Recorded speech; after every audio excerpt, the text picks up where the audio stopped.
Halo, apa kabar pemirsa? Bertemu lagi bersama saya Mahir Pratama dalam Warta Parlementaria. Kami sudah menyiapkan beragam informasi seputar kinerja dan kegiatan anggota DPR RI. Inilah Warta Parlementaria selengkapnya.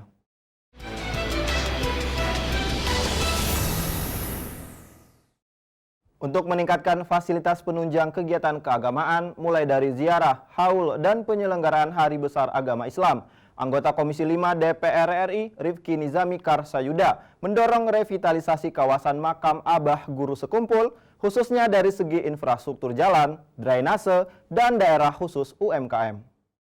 Ditemui di Provinsi Kalimantan Selatan, anggota Komisi 5 DPR RI, Rifki Nizami Karsayuda mengatakan, potensi kunjungan wisatawan domestik ke makam Abah Guru Sekumpul setiap tahunnya sekitar 3 juta.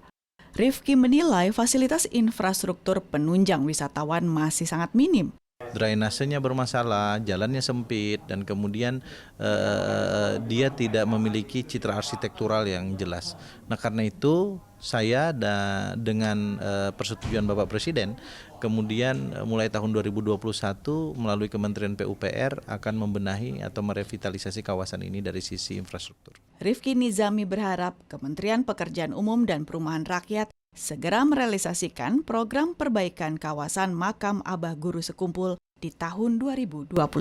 Sarana prasarana penunjang bagi kegiatan beribadah, tempat wudhu dan seterusnya akan disediakan yang selama ini belum ada. Jadi insya Allah dengan perbaikan ini masyarakat terutama para penziarah ke kawasan Kiai Haji Zaini Abdul Ghani di Sekumpul ini akan merasakan impact positifnya. Dan ini bukan hanya untuk masyarakat Kalimantan Selatan, karena catatan pemerintah setempat penziarahnya ada dari berbagai macam daerah di seluruh Indonesia. Hilman Hidayat, TVR Parlemen melaporkan. Komisi 10 DPR RI menilai pariwisata Kabupaten Purwakarta sangat menarik karena memiliki ciri khas khusus yakni wisata budaya yang bisa menarik wisatawan mancanegara maupun domestik. Ditemui usai memimpin kunjungan kerja reses Komisi 10 DPR RI ke Kabupaten Purwakarta, Ketua Komisi 10 DPR RI Saiful Huda mengatakan, pariwisata di Kabupaten Purwakarta mempunyai ciri khas, yaitu wisata budaya dan akan menjadi destinasi wisata di Jawa Barat. Pariwisata di sini hidup, karena dihidup-hidupi oleh tradisi kebudayaan yang ada di Kabupaten Purwakarta ini. Nah, karena itu saya meyakini Purwakarta suatu saat bisa menjadi destinasi pariwisata bidang kebudayaan yang itu bisa dikunjungi oleh banyak pihak. Anggota Komisi 10 DPR RI Himatul Alia mengatakan, wisata budaya di Purwakarta menjadi daya tarik sendiri untuk mendatangkan wisatawan. Himatul berharap daerah lain dapat mengangkat nilai-nilai budaya setempat yang menjadi unggulan. Nah, untuk daerah-daerah lain juga diharapkan seperti ini. Jadi ada hal yang bisa diangkat dari nilai-nilai budaya setempat yang menjadi unggulan, yang menjadi pasar ya. Karena kalau kita sama dengan daerah yang lain, tentunya tidak menarik lagi pariwisatanya. Himatul menambahkan, pemerintah daerah harus konsisten mendukung pariwisata yang berbasis nilai budaya lokal yang dapat mendatangkan pengunjung dan bisa dipasarkan. Dari Kabupaten Purwakarta, Mahir Pratama, TVR Parlemen melaporkan. Komisi 7 DPR RI menilai pengembangan nuklir sebagai salah satu energi baru dan terbarukan atau EBT memerlukan kebijakan politik atau political will dari pemerintah, baik regulasi maupun anggaran penelitian dan inovasi. Dalam kunjungan kerja reses ke Jawa Barat, Wakil Ketua Komisi 7 DPR RI, Edi Suparno mengatakan, dukungan politik dari Presiden akan mendorong pembangunan reaktor nuklir untuk energi, meski berskala kecil. Saat ini Komisi 7 masih membahas rancangan Undang-Undang EBT, termasuk di dalamnya tentang penggunaan nuklir. Protokol keamanan, protokol pelaksanaan teknis yang sangat tinggi, ya itu membutuhkan perhatian yang sangat khusus. Anggota Komisi 7 DPR RI Mulyanto menjelaskan, nuklir merupakan energi alternatif yang stabil dan pengisian bahan bakarnya cepat. Hal ini menjadi pertimbangan dalam penggunaan EBT. Selain itu, biaya pokok penyediaan atau BPP nuklir dinilai lebih kompetitif, sehingga bisa menarik minat dari pihak swasta. Dulu, dia stabil 1 tahun. Nah, sehingga kalau pembangkit-pembangkit yang lain lagi down, maka base-nya untuk industri kita itu tetap stabil. Nah, ini menjadi penting kita untuk menjaga stabilitas industri nasional kita. Artinya misalnya dasarnya nuklir, baru ditambah yang lain-lain. Nah itu menjadi sangat urgen ke depan. Kalau memang kita serius ingin industrialisasi. Komisi 7 DPR RI meminta Batan melakukan komunikasi dan koordinasi dengan para pemangku kepentingan mengenai keunggulan nuklir sehingga tergerak mengembangkan nuklir dan mensosialisasikan pada seluruh masyarakat Indonesia. Dari Jawa Barat, Nuki Tampu-Bolon, TVR Parlemen melaporkan. Jangan kemana-mana pemirsa, karena kami masih memiliki banyak informasi lain dalam Warta Parlamentaria. Di antaranya datang dari pengawasan penyaluran bantuan PKH di masa pandemi. Setelah jeda berikut.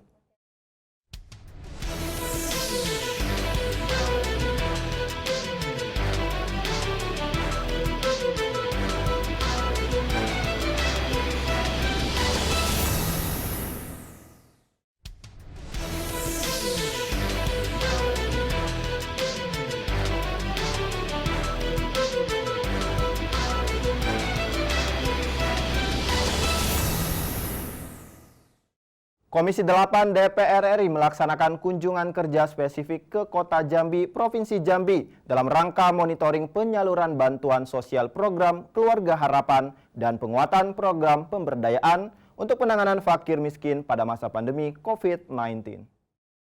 Wakil Ketua Komisi 8 DPR RI, Ihsan Yunus memaparkan, masa kritis pandemi COVID-19 telah menghambat pertumbuhan ekonomi nasional dan berdampak pada penambahan angka kemiskinan.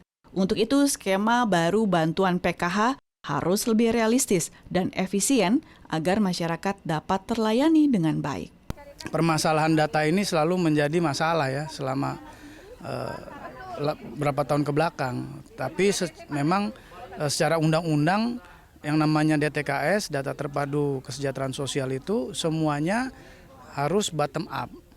Mulai dari musyawarah desa, mulai dari RT, naik ke kecamatan, naik ke kabupaten. Anggota Komisi 8 DPR RI Lisda Hendra Joni mendukung penguatan kualitas data terpadu kesejahteraan sosial melalui aplikasi 6NG.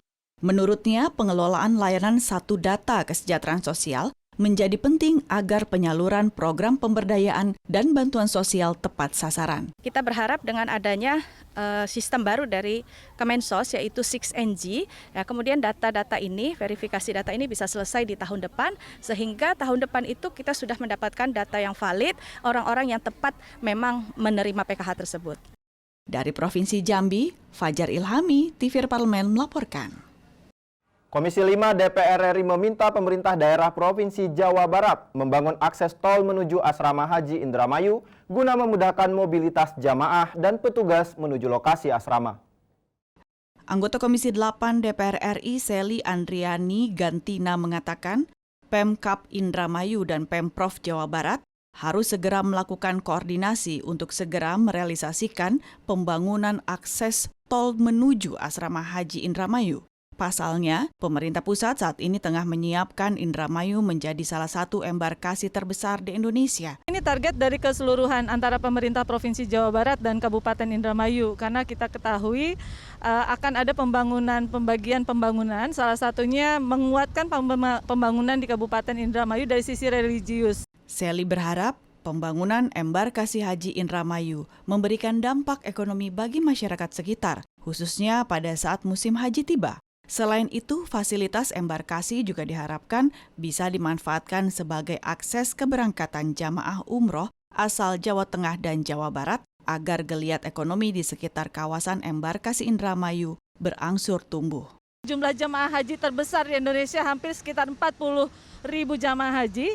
Diharapkan sektor ekonomi di Kabupaten Indramayu bukan hanya berputar pada saat akan ada pemberangkatan haji saja, tetapi pada saat tidak ada pemberangkatan haji, untuk pelaksanaan ibadah umroh pun bisa menggunakan fasilitas yang ada di embarkasi ini.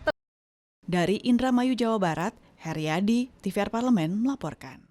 Agar tercipta persaingan usaha yang sehat dan menghindari monopoli oleh pihak tertentu, Komisi 6 DPR RI mendorong Komisi Pengawasan Persaingan Usaha atau KPPU meningkatkan kinerja pada tahun 2021 ini. Ditemui saat kunjungan kerja masa reses Komisi 6 DPR RI ke Makassar, Sulawesi Selatan, anggota Komisi 6 DPR RI Herman Heron meminta KPPU melakukan tugas pokok dan fungsi yang berkaitan dengan pengawasan terhadap persaingan usaha di Sulawesi Selatan. KPPU juga diminta melakukan pemetaan persaingan usaha pasca pengembangan Pelabuhan Laut Makassar atau Makassar Newport untuk memastikan kelancaran distribusi kebutuhan pokok, daya dukung mobilitas masyarakat, serta konektivitas antar kota pelabuhan di kawasan timur.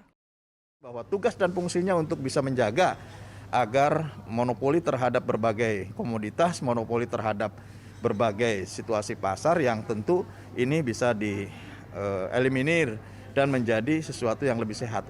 Herman juga mengkritisi peranan KPPU yang belum maksimal dalam mengawasi persaingan dunia usaha. Selain itu, KPPU diminta memberikan kemudahan birokrasi bagi pelaku usaha memasarkan dan mendistribusikan produknya. Herman berharap praktek monopoli oleh perusahaan besar tidak terjadi di Sulawesi Selatan seiring perbaikan kinerja KPPU. KPPU itu untuk bisa menjaga agar tidak terjadinya monopoli oleh perusahaan-perusahaan besar, sehingga benefitnya dapat dirasakan oleh rakyat. Dari Makassar, Sulawesi Selatan, Oki Zulindra, TVR Parlemen melaporkan. Komisi 6 DPR RI mengapresiasi kesiapan ASDP Indonesia Ferry dalam menunjang peningkatan wisata Danau Toba, Sumatera Utara, mulai dari pembangunan pelabuhan Ajibata hingga kesiapan kapal feri yang membantu masyarakat atau wisatawan menuju Pulau Samosir. Anggota Komisi 6 DPR RI Subardi mengatakan, ASDP sudah cukup responsif dalam mendukung pemerintah menjadikan Danau Toba sebagai salah satu dari 5 destinasi wisata prioritas. Menurutnya, potensi Danau Toba yang luar biasa tidak akan terlihat jika tidak dibarengi dengan pembangunan infrastruktur. Sebentar lagi fasilitas yang diberikan sarana prasarana oleh pemerintah itu memadai, sehingga daerah ini yang menjadi 5 prioritas nasional kunjungan wisata atau destinasi wisata ini akan bisa mencuat, bisa sejajar ataupun paling tidak di bawah dari Bali, Yogyakarta. Direktur PT ASDP Harry Mack mengatakan, ASDP akan bekerja sama dengan Hotel Ina Parapat untuk menyediakan moda transportasi yang memudahkan wisatawan menuju lokasi-lokasi wisata. Harry Mack berharap potensi wisata Danau Toba terus dikembangkan agar sejajar dengan destinasi wisata prioritas nasional lain seperti Labuan Bajo. Pada saat kami mengembangkan di Labuan Bajo, jadi kami memiliki pelabuhan yang kita konversikan menjadi area pariwisata, kemudian ada hotelnya, nah di sana kami tidak bekerja sendiri.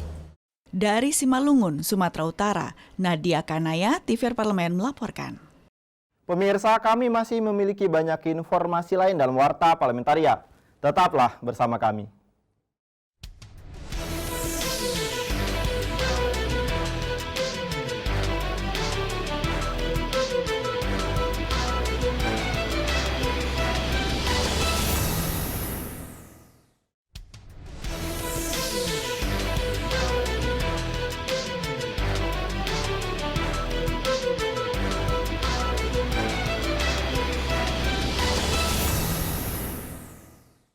Komisi 4 DPR RI menyarankan penataan kawasan Rumah Pangan Lestari atau KRPL di Desa Wonosari, Tanjung Morawa lebih diperhatikan, sehingga tata letaknya menjadi lebih baik.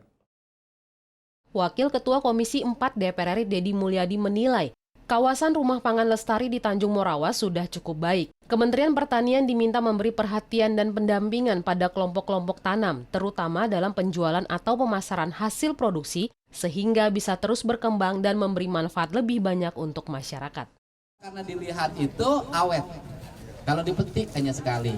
Artinya penataan atau landscape dari sebuah tanaman itu menjadi hal yang sangat penting. Wakil Ketua Komisi 4 DPR RI Dedi Mulyadi juga mendorong anggota kelompok pekarangan pangan lestari di Desa Wonosari bisa memanfaatkan hasil tanam secara maksimal sebagai peluang wirausaha untuk memulihkan dan meningkatkan perekonomian masyarakat di tengah pandemi COVID-19. Menekan biaya ekonomi keluarga, sehingga nanti tidak ngomongin lagi harga cabai merah keriting, harga cabai rawit, harga sawi, harga tomat, harga telur. Karena apa? Karena produksinya sudah merupakan produksi keluarga. Jadi perempuan itu di rumahnya menghasilkan, dapurnya itu dikunci, nggak beli ke warung. Rumah Pangan Lestari atau RPL merupakan optimalisasi pemanfaatan pekarangan untuk penyediaan bahan pangan rumah tangga yang beragam. Dari Sumatera Utara, Rohim Nugraha TVR Parlemen melaporkan. Demikianlah beragam informasi seputar aktivitas DPR RI yang sudah kami susun dalam Warta Parlamentaria. Saya Mahi Pratama, beserta kerabat kerja yang bertugas undur diri. Terima kasih atas perhatian Anda dan sampai jumpa.